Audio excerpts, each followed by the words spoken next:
Great. Matthew Lee, Inner City Press, on behalf of the Free UN Coalition for Access. Thanks all of you, and I'm looking forward to the concert.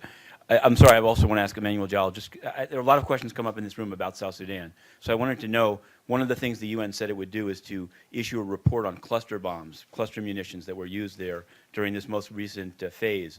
They still haven't released it, and I wondered if you have, it's rare to have somebody that's free to speak their mind. What do you think of the UN's role during this most recent stage of the conflict and the presence of Ugandan peacekeepers or troops still within South Sudan? Thanks. Thank you, Matt. About UN roles and cluster bombs. So, I mean, we have to pressure UN to follow its words of what they said, because cluster bombs have been used also in cattle camps where civilians are being thrown for these bombs and they drop there. So we want to know who authorized them and why did they have to use them on civilians. They have been banned. Why they used in South Sudan? They're scattered in the forests. It kills cows.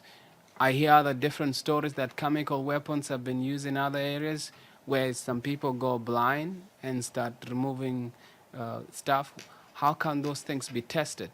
And whoever people have used them should be held accountable. And what do I think about UN? I would say like UN has played sometime when we have a lot of terrible things happening, we can point fingers easily to an institution. But we can look at the good things that the UN has done. At least it has helped establish peace.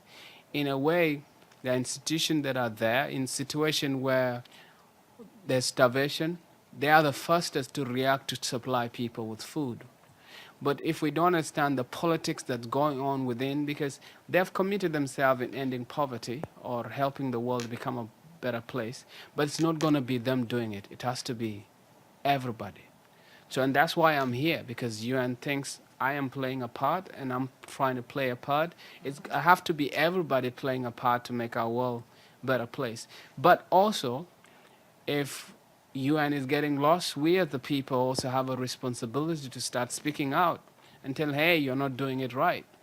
You know, like now in South Sudan, how can we have civilians under the UN protection and the UN compound being raided by the government soldiers and killing civilians inside UN compound? And then there's nothing talking about it. There's no responsibility. There's no follow-up. How can cluster bombs be used and nothing is happening? So I, as an artist, I have a responsibility to speak out on that, even though we're in a collaboration. So it will help the people within to push the things to go.